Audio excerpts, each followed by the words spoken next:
ધોરણ 12 વાણિજ્ય વ્યવસ્થા અને સંચાલનમાં પ્રકરણ 4 વ્યવસ્થાતંત્ર. વિદ્યાર્થી મિત્રો, આ પ્રકરણમાં આજે આપણે વિકેન્દ્રીકરણ એના વિશે અભ્યાસ કરીએ. ઘણી વખત એક માર્કના પ્રશ્નમાં વિકેન્દ્રીકરણના પ્રશ્નો પૂછાઈ શકે. અર્થ છે, વ્યાખ્યા છે, તેની મર્યાદાઓ છે, તેમજ મુદ્દાસર જવાબ આપો એવો મોટો પ્રશ્ન પણ વિકેન્દ્રીકરણના મહત્વ અંગેનો હોઈ શકે. તો વિદ્યાર્થી મિત્રો, આપણે વ્યવસ્થા તંત્રના અલગ અલગ પ્રકારોમાં જોયું તો આ બધા પ્રકારોમાંથી બે બાબતો છે એ સ્પષ્ટ થાય. એ તો કેટલાક ધંધાકીય એકમો એવા હોય છે કે જેમાં માત્ર ઉચ્ચ સપાટીએ જ સત્તા કેન્દ્રિત થયેલી હોય, તો ઉચ્ચ સપાટી દ્વારા જ નિર્ણય મોટાભાગના લેવામાં આવતા હોય. અને બીજી બાબત એ કે કેટલાક ધંધાકીય એકમો એવા હોય છે કે તેમાં દરેક સપાટીએ કામ કરતા કર્મચારીઓને અમુક નિર્ણયો લેવાની સત્તા આપવામાં આવે, તો તેઓ તેમના કાર્યના સંદર્ભમાં યોગ્ય નિર્ણય જાતે જ લેવા માટે સ્વતંત્ર હોય. આમ બે બાબતો. પહેલી બાબત છે એ સત્તાના કેન્દ્રીકરણની છે, અને બીજી બાબત છે વિદ્યાર્થી મિત્રો એ સત્તાના વિકેન્દ્રીકરણની છે. એટલે કે પહેલી બાબતને આપણે ફરીથી સમજવાનો પ્રયત્ન કરીએ કે કેટલાક ધંધાકીય એકમો એવા હોય છે કે જેમાં માત્ર ઉચ્ચ સપાટી જ સત્તા કેન્દ્રિત થયેલી હોય. વિદ્યાર્થી મિત્રો, સંચાલનની વિવિધ સપાટી વિશે આપણે આગળના પ્રકરણમાં અભ્યાસ કરી જ ગયા છીએ. એમાં ઉચ્ચ સપાટી તો સ્વાભાવિક છે કે ત્યાં મેનેજિંગ ડિરેક્ટર, સંચાલકો પોતાનું કાર્ય કરતા હોઈએ છે. તો એ પોતે ધંધાકીય એકમમાં સર્વોચ્ચ સત્તા તેની પાસે રાખવા માગતા હોય અને મોટાભાગના નિર્ણયો પોતે જ લેતા હોય. તો આ વાત થઈ છે કેન્દ્રીકરણની. એટલે કે વ્યવસ્થાતંત્રમાં ઉચ્ચ સપાટીએ સત્તા કેન્દ્રિત કરવાની પ્રક્રિયા એટલે સત્તાનું ત્યાં કેન્દ્રીકરણ થયું. એકમના અગત્યના નિર્ણયો આ કેન્દ્ર સ્થાને એટલે કે ઉચ્ચ સપાટીએ જ લેવામાં આવતા હોય છે, અને ઉચ્ચ સપાટીએ સંચાલકો મહત્ત્વના નિર્ણયો લે, યોજનાઓ ઘડે, નીતિ નક્કી કરે. સંસ્થાની સત્તા આ ઉચ્ચ સપાટીએ કેન્દ્રિત કરવામાં આવેલી હોય તો તેને આપણે સત્તાનું કેન્દ્રીકરણ થયેલું છે એવું કહેવાય. જ્યારે બીજી બાબત છે કે જેમાં કેટલાક ધંધાકીય એકમો એવા હોઈએ છે કે એમાં દરેક સપાટીએ કામ કરતા કર્મચારીઓ છે, અધિકારીઓ છે, તો તેમને અમુક નિર્ણય લેવાની સત્તા આપવામાં આવે. એટલે કે પોતે કર્મચારીઓ, અધિકારીઓ છે, પોતે જે કાર્ય કરે તેના સંદર્ભમાં એ પોતે નિર્ણય લઈ શકે. ઉચ્ચ સપાટીએ તેને પૂછવા જવાની જરૂર પડે નહીં. તો વિદ્યાર્થી મિત્રો, આ વાત થઈ વિકેન્દ્રીકરણની. એનો મતલબ એવો થયો કે વ્યવસ્થાતંત્રમાં વધુ જવાબદારીવાળા, પછી વધુ કિંમતી, વધુ જોખમી અને વધુ મહત્વવાળા કોઈ નિર્ણય લેવાનો અધિકાર એ નીચેની સપાટીના અધિકારીઓને કે સહાયકોને વધુને વધુ પ્રમાણમાં આપવામાં આવે તો આપણે તેને સત્તાનું વિકેન્દ્રીકરણ છે એ કહીએ. એટલે કે વિકેન્દ્રીકરણ છે એ સર્વોચ્ચ સંચાલકો એની નીચલી સપાટીએ સત્તાની સોંપણી છે એ કરતા હોઈએ એને પણ સત્તાનું વિકેન્દ્રીકરણ કહેવામાં આવે. આ બે વાત થઈ કેન્દ્રીકરણ અને વિકેન્દ્રીકરણની. વિદ્યાર્થી મિત્રો, વિકેન્દ્રીકરણના ખ્યાલ વિશે આપણે જોઈએ. વિકેન્દ્રીકરણનો ખ્યાલ એ સત્તા અને જવાબદારી સાથે સંકળાયેલો છે. એક માર્કનો પ્રશ્ન અંડરલાઈન કરો વિદ્યાર્થી મિત્રો. વિકેન્દ્રીકરણનો ખ્યાલ કોની સાથે સંકળાયેલો કે જોડાયેલો એ મહત્વનો ખ્યાલ ગણાવી શકાય. તો વિકેન્દ્રીકરણનો ખ્યાલ એ સત્તા અને જવાબદારી સાથે જોડાયેલો ખૂબ જ મહત્વનો ખ્યાલ છે કહેવાય. સંચાલકોએ સત્તા કેન્દ્રિત રાખવી કે વિકેન્દ્રિત રાખવી એ જાતે નક્કી કરતા હોઈએ છે. ઘણી વખત એમ પૂછાય વિદ્યાર્થી મિત્રો, સત્તાને કેન્દ્રિત રાખવી કે વિકેન્દ્રિત કરવી એ કોણ નક્કી કરતું હોય છે? તો આપણે કહી શકીએ કે સંચાલકો છે એ નક્કી કરતા હોઈએ છે. એકમના સંદર્ભમાં આ નક્કી કરતી વખતે એકમનું કદ નાનું હોય તો સત્તા કેન્દ્રિત રાખવામાં આવતી હોઈએ છે, અને જો એકમનું કદ મોટું હોય તો સત્તાને વિકેન્દ્રીકરણ કરવામાં આવતું હોય છે. વિદ્યાર્થી મિત્રો, અર્થ સરસ આપેલો છે વિકેન્દ્રીકરણનો. ઉચ્ચ સપાટીએથી નિમ્ન સપાટી તરફ ક્રમશઃ રીતે સત્તાની જે સોંપણી કરવી એનો જે પ્રયત્ન છે તેને વિકેન્દ્રીકરણ કહેવામાં આવે. વિદ્યાર્થી મિત્રો, ક્યારેક એક માર્કનો પ્રશ્ન બી વિભાગમાં પૂછાય વિકેન્દ્રીકરણનો અર્થ, તો તમે આપી શકો. ઉચ્ચ સપાટીએથી નિમ્ન સપાટી તરફ આપણે ખ્યાલ છે વિદ્યાર્થી મિત્રો, સંચાલનની 3 સપાટી જેનો ત્રિકોણ પહેલા ચેપ્ટરમાં જ આપણે શીખી ગયા. ઉચ્ચ સપાટી, મધ્ય સપાટી અને તળ સપાટી. એમાં ઉચ્ચ સપાટીથી નિમ્ન સપાટી તરફ, એટલે કે ઉચ્ચ સપાટી મધ્ય સપાટી તરફ એ સત્તા આપવામાં આવે અને મધ્ય સપાટી તરફથી તળ સપાટી તરફ છે ત્યાં પણ સત્તા છે આપવામાં આવે. એ ક્રમશઃ કીધું છે, એટલે કે સપાટી એવું નહીં કે ઉચ્ચ સપાટીથી સીધી તળ સપાટી, એ વાત નથી, પરંતુ ઉચ્ચ સપાટીએથી મધ્ય સપાટીએ સત્તા અને મધ્ય સપાટીએથી તળ સપાટીએ સત્તાની સોંપણી કરવામાં આવે. તો આ ક્રમશઃ રીતે સત્તા સોંપણીનો જે વ્યવસ્થિત પ્રયત્ન છે તેને વિકેન્દ્રીકરણ કહેવામાં આવે. સરસ વ્યાખ્યા આપેલી છે હેનરી ફેયોલે. એવું કહે છે કે વિકેન્દ્રીકરણ એના વિશે કે તાબેદારો એટલે નીચે કામ કરનાર કર્મચારીઓ છે, માણસો છે. તાબેદારોને સત્તા સોંપણી કરી, કાર્ય વિભાજન કરી, નિર્ણય પ્રક્રિયામાં સામેલ કરવા એટલે વિકેન્દ્રીકરણ. બહુ સરસ વ્યાખ્યા હેનરી ફેયોલે આપી છે. વિદ્યાર્થી મિત્રો, વિકેન્દ્રીકરણની હજુ પણ આગળ વ્યાખ્યા આપતા અલગ અલગ સંચાલનવિદો છે એ પણ કહે છે. જેમાં આપણે જોસેફ મેસી એવું કહે છે કે વિકેન્દ્રીકરણ એ વ્યવસ્થાની ખ્યાલ છે જે નિર્ણય પ્રક્રિયાને વ્યવસ્થાતંત્રની નીચલી સપાટી સુધી પહોંચાડે છે. હજુ સરસ એક વ્યાખ્યા આપણે જોઈએ ડેવિસની. તો ડેવિસ એવું જણાવે છે કે જ્યાં સુધી વ્યવહારો હોય ત્યાં સુધી વ્યવસ્થાતંત્રના નાનામાં નાના એકમ સુધી સત્તા અને જવાબદારીની વહેંચણી એ વિકેન્દ્રીકરણ કહેવામાં આવે. અને હેનરી ફેયોલે તો સરસ વ્યાખ્યા આપેલી જ છે કે સત્તા અંગેની કોઈ પણ એવી બાબત કે જે તાબા નીચેના દરેક કર્મચારીની ભૂમિકા વધારતી હોય તો તે સત્તાનું વિકેન્દ્રીકરણ કહેવાય. એનો મતલબ એવો થયો કે વહીવટની જે સપાટીએ કાર્યનો અમલ કરવાનો છે તે જ સપાટીના કર્મચારીને નિર્ણય લેવાની સત્તા, એને વિકેન્દ્રીકરણ પણ કહી શકાય. વિદ્યાર્થી મિત્રો, વિકેન્દ્રીકરણનું મહત્ત્વ દર્શાવતા મુદ્દાઓ આપણા અભ્યાસક્રમમાં 6 આપેલા છે, જે તમે જોઈ શકો છો બુકની અંદર. એમાં જો પહેલો મુદ્દો છે ત્વરિત નિર્ણયો, એટલે કે ઝડપથી નિર્ણય લઈ શકાય તાત્કાલિક કોઈ પણ બાબત અંગેના. ઉચ્ચ સપાટીના કાર્યભારમાં ઘટાડો, અભિપ્રેરણમાં વધારો, સંચાલકીય પ્રતિભાનો વિકાસ, અસરકારક અંકુશ, અને છેલ્લો મુદ્દો છે સંવાદિતાનું સર્જન. તો ચાલો આપણે દરેક મુદ્દાઓ છે એના વિશે યોગ્ય સમજૂતી પ્રાપ્ત કરીએ.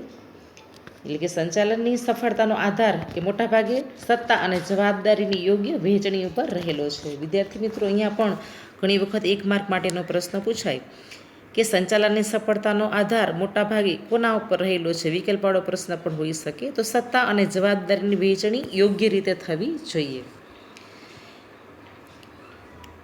કેન્દ્રીકરણમાં આપખુદશાહી, અવૈજ્ઞાનિક નિર્ણયો, અસહકાર, વિશિષ્ટીકરણનો અભાવ અને વધુ પડતા કાર્યબોજ જેવી અનેક મર્યાદાઓ રહેલી છે. તેથી સત્તા અને જવાબદારીના યોગ્ય વિભાજન માટે કેન્દ્રીકરણનો ખ્યાલ છે પ્રચલિત બન્યો. વિદ્યાર્થી મિત્રો, એવો પ્રશ્ન પૂછાય કે શા માટે કેન્દ્રીકરણનો ખ્યાલ એ પ્રચલિત બન્યો? તેનો જવાબ ખાસ કરીને આપણે અંડરલાઈન કરીએ છીએ અને અહીંયા કાઉન્સી કરું છું, તમે પણ બુકમાં એ નોંધ કરો. એ કેન્દ્રીકરણમાં આપખુદશાહી, અવૈજ્ઞાનિક નિર્ણયો, અસહકાર, વિશિષ્ટીકરણનો અભાવ અને વધુ પડતા કાર્યભાર જેવી અનેક મર્યાદાઓ રહેલી છે તેમાં. તેથી સત્તા અને જવાબદારીના યોગ્ય વિભાજન માટે કેન્દ્રીકરણનો ખ્યાલ છે ખૂબ જ પ્રચલિત બન્યો. વિધાન પૂછાય 2 માર્ક માટે તો પણ અહીંયા સુધી આપણે એને બ્રેકેટ કરી ત્યાં સુધીનો જવાબ છે તમારે લખવાનો થાય. અને વિદ્યાર્થી મિત્રો, આધુનિક સમયમાં તો ધંધાકીય એકમોમાં વિકેન્દ્રીકરણનો ઉપયોગ છે એ મોટા પાયે થતા જોવા પણ મળે છે. વિકેન્દ્રીકરણનું મહત્ત્વ દર્શાવતો આપણે પહેલો મુદ્દો જોઈએ તો ત્વરિત નિર્ણયો. ત્વરિત એટલે કે તાત્કાલિક, ઝડપથી નિર્ણય લઈ શકાય, એની વાત અહીંયા કરેલી છે. વિદ્યાર્થી મિત્રો, વિકેન્દ્રીકરણમાં જે તે કાર્ય સાથે સંકળાયેલ વ્યક્તિ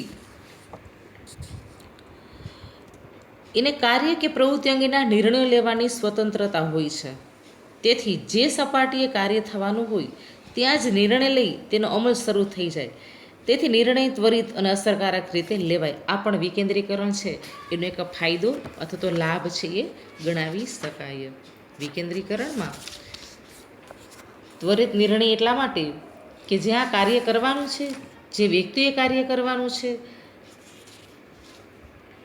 ત્યાં જ પ્રત્યક્ષ કાર્યના સ્થળે જ નિર્ણય છે લેવાની સત્તા હોવાથી આગળ પૂછવાનો પ્રશ્ન ઉદ્ભવતો નથી. એટલે વ્યક્તિ છે પોતે જાતે જ નિર્ણય લઈ અને પોતે છે કાર્ય કરી અને કરાવી શકે, એટલે ત્વરિત નિર્ણય છે એ ઉપયોગી બને. ત્યાર પછી બીજો મુદ્દો જોઈએ, ઉચ્ચ સપાટીના કાર્યભારમાં ઘટાડો. વિદ્યાર્થી મિત્રો, ઉચ્ચ સપાટીએ સંચાલકો હોઈએ છે. આ ઉચ્ચ સપાટી એવી સપાટી છે કે જ્યાં મોટાભાગના નીતિ વિષયક નિર્ણયો લેવાતા હોય છે. સંચાલકો છે, મેનેજિંગ ડિરેક્ટરો છે, એ ઉચ્ચ સપાટીએ મહત્ત્વના નીતિ વિષયક નિર્ણય લેતા હોઈએ છે. અને વિકેન્દ્રીકરણ થાય તો કેટલાક નિર્ણયો છે મધ્ય સપાટીને કે તળ સપાટીને પણ સોંપી દેવામાં આવે, જેથી ઉચ્ચ સપાટીએ સંચાલકો છે એના કાર્યભાર છે એમાં ઘટાડો થઈ શકાય. વિદ્યાર્થી મિત્રો, ઘણી વખત એવું બને કે કેન્દ્રીય વ્યવસ્થામાં નિર્ણયોનો બોજ એ ઉચ્ચ સંચાલકો ઉપર રહેલો હોય છે. સંચાલકોએ ઝીણી ઝીણી બાબતોની નોંધ રાખવી પડતી હોય, મહત્ત્વના કાર્યમાં પૂરતો સમય આપી શકતા નથી. આવી પરિસ્થિતિમાં નિષ્ણાંતોની સેવા કે સમિતિની રચના કરવા જેવા થાગડ થીગડ ઉપાયોથી કાર્યભાર છે એ બહુ ઘટે નહીં. આના ઉકેલ માટે તો જરૂરી છે કે સત્તાનું વિકેન્દ્રીકરણ કરવું. એટલે કે સત્તાનું વિકેન્દ્રીકરણ કરવાથી ઉચ્ચ સંચાલકો છે એનો કાર્યબોજ હળવો થાય. પરિણામે શું થાય તો કે ઉચ્ચ સંચાલકો છે આયોજન, અંકુશ, સંકલન અને એકમના ભાવિ વિકાસની યોજનાઓ છે એના ઘડતરમાં પોતાનો અમૂલ્ય સમય છે એ આપી શકે. એટલા માટે કહી શકીએ કે ઉચ્ચ સંચાલકોના કાર્યભારમાં ઘટાડો એ પણ વિકેન્દ્રીકરણનો ફાયદો કે મહત્ત્વ ગણાવી શકાય. ત્યાર પછી ત્રીજો મુદ્દો છે અભિપ્રેરણમાં વધારો. વિદ્યાર્થી મિત્રો, અભિપ્રેરણ એટલે જે આપણે આગળના ચેપ્ટરમાં શીખવાનું છે. અભિપ્રેરણ એટલે પ્રોત્સાહન આપવું, એની વાત ત્યાં થઈ. વિકેન્દ્રીકરણથી કર્મચારીઓની આત્મશ્રદ્ધા અને અભિપ્રેરણમાં વધારો થાય. ઉચ્ચ સપાટી દ્વારા મધ્ય સપાટી અને તળ સપાટીના કર્મચારીઓને જે તે કાર્ય અંગેના નિર્ણય લેવા માટેની સ્વતંત્રતા આપવામાં આવતી હોય છે.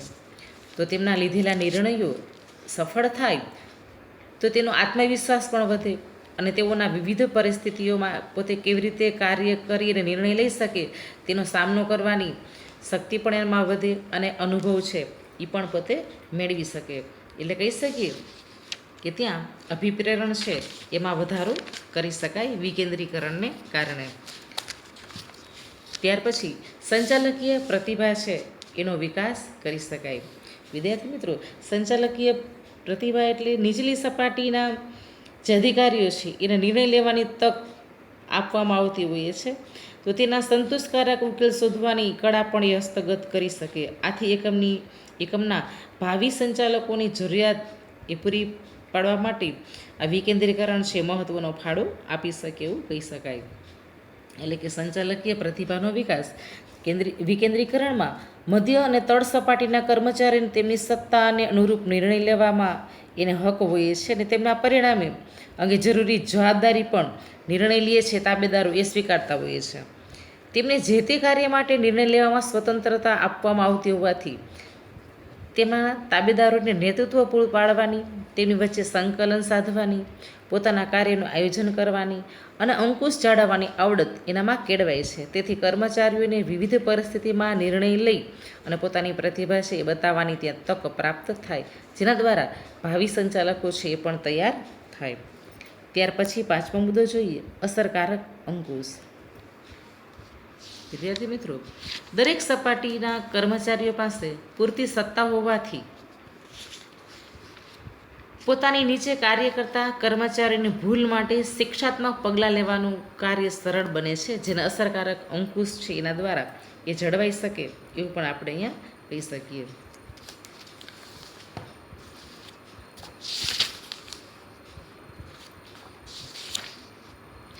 એટલે કે અસરકારક અંકુશની વાત કરીએ તો જેમ વિકેન્દ્રીકરણની માત્રા વધારે તેમ અંકુશ વિસ્તારની કાર્યસાધકતા વધુ. વિકેન્દ્રીકરણ અસરકારક દેખરેખનું એક કાર્ય સરળ બનાવે છે. નીચેની કક્ષાના મેનેજરોને વધુ સત્તા કે અધિકારીઓ છે ને વધુ સત્તા પ્રાપ્ત થાય તેઓ શિસ્તના પગલાં લઈ શકે અને અંકુશ છે પણ સરળતા રાખી શકે. ત્યાર પછીનો મુદ્દો જોઈએ, સંવાદિતાનું સર્જન. વિકેન્દ્રીકરણ દ્વારા દરેક સપાટીએ કાર્ય કરતા કર્મચારીઓને નિર્ણય પ્રક્રિયામાં સામેલ કરી વિશેષ મહત્ત્વ આપવામાં આવે છે.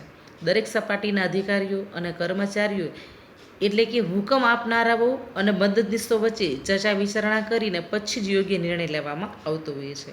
એટલે આ પ્રક્રિયા દરમિયાન દરેક જૂથ એ બીજા જૂથ સાથે સંપર્કમાં આવે છે અને તેનાથી એકમમાં સહકારનું વાતાવરણ છે એ પણ સર્જાય અને સંવાદિતાનું સર્જન છે એ થતું હોય છે. એટલે કે સંચાલકો છે એ દરેક સપાટીએ માનવતા અને કાર્યક્ષમતાનો સ્વીકાર ત્યાં કરતા હોય. તેથી અધિકારીઓ અને મદદનીશો વચ્ચે સંવાદિતા પણ સર્જાય. દરેક નાના એકમ કે જૂથે બીજાના સંપર્કમાં આવવું પડે છે, એટલે સહકાર પણ જન્મે છે અને તેમાંથી સંવાદિતા સ્થાપાય એમ પણ આપણે ત્યાં કહી શકીએ. તો વિદ્યાર્થી મિત્રો, અહીં વિકેન્દ્રીકરણનું મહત્ત્વ છે એના આપણે 6 મુદ્દા છે એની ચર્ચા કરીએ.